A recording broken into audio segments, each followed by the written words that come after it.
নজর রাখবো পরবর্তী সংবাদে। বাংলাদেশে চিন্ময় কৃষ্ণ দাস যাকে গ্রেপ্তার করা হয়েছে এবং তার বিরুদ্ধে যদি কোনো আইনজীবী সওয়াল করেন তাহলে তাদের বিরুদ্ধে ইউনূস সরকার যে কড়া আক্রমণ আনছেন তাতে করে কোনো আইনজীবী আদালত পর্যন্ত যেতে পারছেন না। আমরা চট্টগ্রাম আদালত থেকে সেই ছবি দেখিয়েছিলাম ধারাবাহিকভাবে। এবারে চিন্ময় কৃষ্ণ দাসের যিনি আইনজীবী ছিলেন রবীন্দ্রনাথ ঘোষ, তাকে হত্যার ষড়যন্ত্রে লিপ্ত মৌলবাদীর একেবারে এক্সক্লুসিভ এই বক্তব্য এবং ফুটেজ আপনারা দেখতে পাচ্ছেন চিন্ময় কৃষ্ণ দাসের আইনজীবীর পক্ষ থেকে। রবীন্দ্রনাথ ঘোষ যাকে হত্যার চেষ্টা বা হত্যার ষড়যন্ত্র চলেছিল বাংলাদেশের মৌলবাদীদের থেকে এবং অল্পের জন্য প্রাণে বেঁচেছি কোট আনকোট এমনটাই জানালেন ওই আইনজীবী, বাংলাদেশের সুপ্রিম কোর্টের আইনজীবী রবীন্দ্রনাথ ঘোষ। শোনাবো তার বক্তব্য এবং তার ঠিক এক্সক্লুসিভ সেই বার্তা, শুনুন।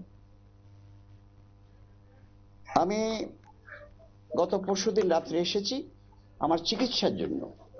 এই চিকিৎসার জন্য আমি এখানে চিকিৎসা করাই, অনেক সময় আমি এইমসে চিকিৎসা করাই। আমি দিল্লিতে চিকিৎসা করেছি, আমার এটাতে ভেঙে গেছিল। ভাঙার পরে আমি আসছি, টাইম টু টাইম ডাক্তারকে দেখাই। এটা আমার এখন এখন বলা হচ্ছে আমি নাকি এখানে কলকাতা আসছি ষড়যন্ত্র করতে। বুঝতে পেরেছেন? It is bad. এটা বলেছে পেপারও বলেছে, একটা পেপার বাংলাদেশে, হ্যাঁ একটা পেপারও বলেছে আজকে নাকি নিউজ বেরিয়েছে যে উনি ষড়যন্ত্র করতে গেছে ওখানে। আসলে আমার ট্রিটমেন্টের জন্য আমি আসছি। আর আপনারা যারা আসছেন তারা খবর পেয়ে আসছেন যে আমি যেখানে কলকাতাতে আসছি, আপনারা খবর আসছেন। এটা তো অন্যায় কিছু না। আপনারা যে আসতে দেখতে আসছেন, I am very much happy যে আপনারা আমাকে ভালোবাসেন, এই জন্য দেখতে আসছেন। আমার একটা আন্তরিকতা আছে সবার জন্য। হিন্দু নয় শুধু, আমি তো মানুষের জন্য কাজ করি, আমি মানবাধিকার কর্মী। আমি তো ব্রিটিশ করি না, আমি কোনো দল করি না, আওয়ামী লীগও করি না, বিএনপিও করি না, জাতীয় পার্টিও করি না। আমি ওই যে আরেকটা দল আছে, ওরা সবসময় একটু টেরোরিজমের কথা বলে, আমরা সেটাও তো করি না। বর্তমান পরিস্থিতি is going to be worse because Chinmoy প্রভুর মতো লোককে লিগেল অ্যাসিস্ট্যান্স দেওয়ার জন্য বাধা দেওয়া হচ্ছে। তো কি করে আপনি বুঝবেন? আমি একজন senior lawyer of the supreme court, আমাকে বলছে কোর্টে আসলে বিপদ হবে। তো কেন আমাকে পুলিশ দিয়ে ঘেরাও করে নিতে হবে? আমাকে পুলিশ দিয়ে কেন এসকর্ট করে নিতে হবে? আমি তো লয়ার। আমি তো পুলিশ যখন দিচ্ছে আমাকে, তখন তো আমি বুঝেছি যে নিশ্চয়ই একটা বিপদ আছে, নিশ্চয়ই পুলিশ খবর পেয়েছে এরকম আহত করবে, নাইলে পুলিশ আসবে কেন? আপনারা শুনলেন চিন্ময় কৃষ্ণ দাসের আইনজীবী রবীন্দ্রনাথ ঘোষের বক্তব্য।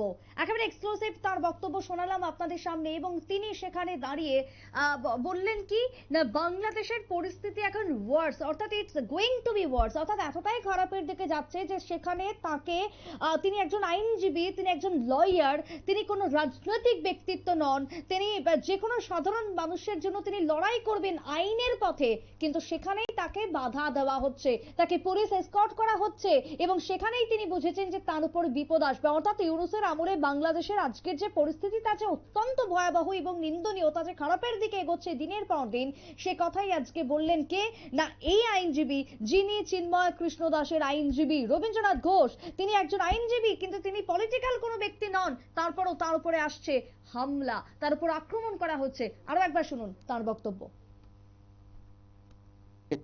তো পুলিশ আমাকে যথেষ্ট হেল্প করেছে বিদায় আমি বেঁচে গেছি। হ্যাঁ, পিছনে প্রথম একটা ধাক্কা দিয়েছিল, আমি তো বলেছি এটা একটা ফিজিক্যাল অ্যাসল্ট না। আমাকে জাস্ট টু থ্রেটেন মি, আমাকে থ্রেট করার জন্য বলেছে যে উনাকে একটা কিছু দিলেই উনি ভয়ে পালিয়ে যাবে। কিন্তু আমি তো সেই লোক নয়, আমি পালিয়ে যাব কেন? I am a lawyer, I have gone there to protect Chinmoy Prabhu. Bangladesh সরকার যেভাবে চিন্ময় কৃষ্ণ প্রভুকে অ্যারেস্ট করে রেখেছে, এটা আইনি না অবৈধভাবে মনে করছে? এটা তো সবাই তো অবৈধ মনে করছে।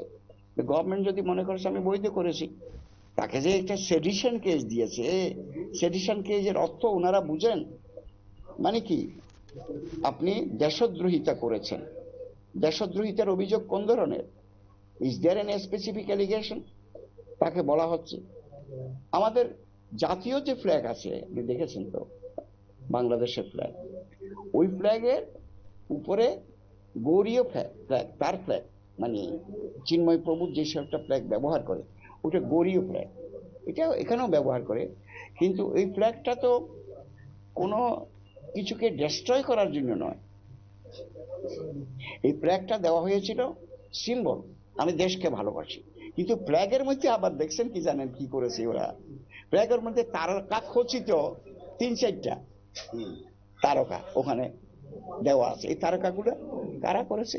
এই তারকাগুলো করেছে, খুব দুঃখজনক, কিছু মুসলিম সম্প্রদায়ের কিছু লোক। হ্যাঁ, মানে এটা তো অ্যাবসলিউটলি,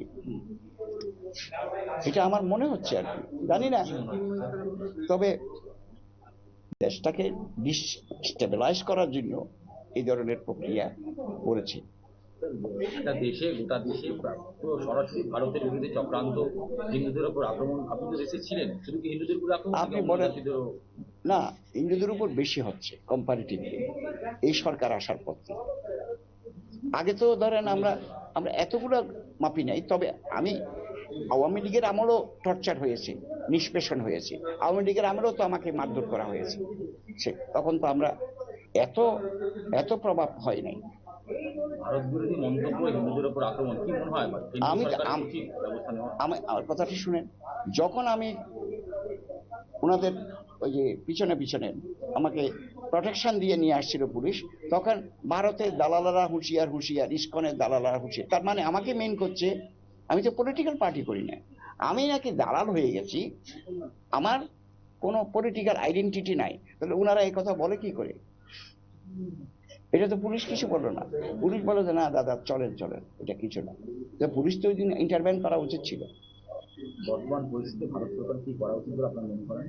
আমি মনে করি মানবাধিকারের লক্ষ্যে, আমি পলিটিক্যাল আঙ্গিকে কথাটা বলবো না, মানবাধিকারের জন্য এই ভারত সরকার এগিয়ে আসা দরকার। কিভাবে এগোবে এটা আমি জানি না, মানবাধিকার দরকার সুরক্ষার জন্য। পরবর্তী ডেটে কি আপনি যাবেন বাংলাদেশে? নিশ্চয়ই যাব, আমি তো I have decided to go there on that.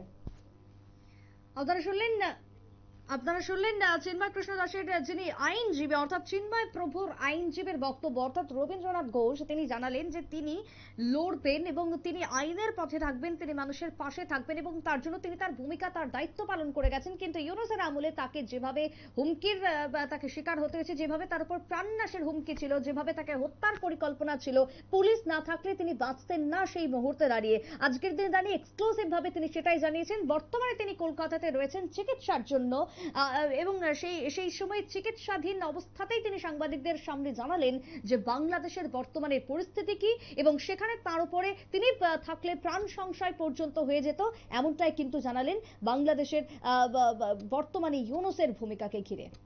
এখনকার মতো সংবাদ এখানেই শেষ করছি। পরবর্তী নিউজ আপডেটের জন্য চোখ রাখবেন শুধুমাত্র নিউজ ভ্যানগাড়ির পর্দায়। নমস্কার।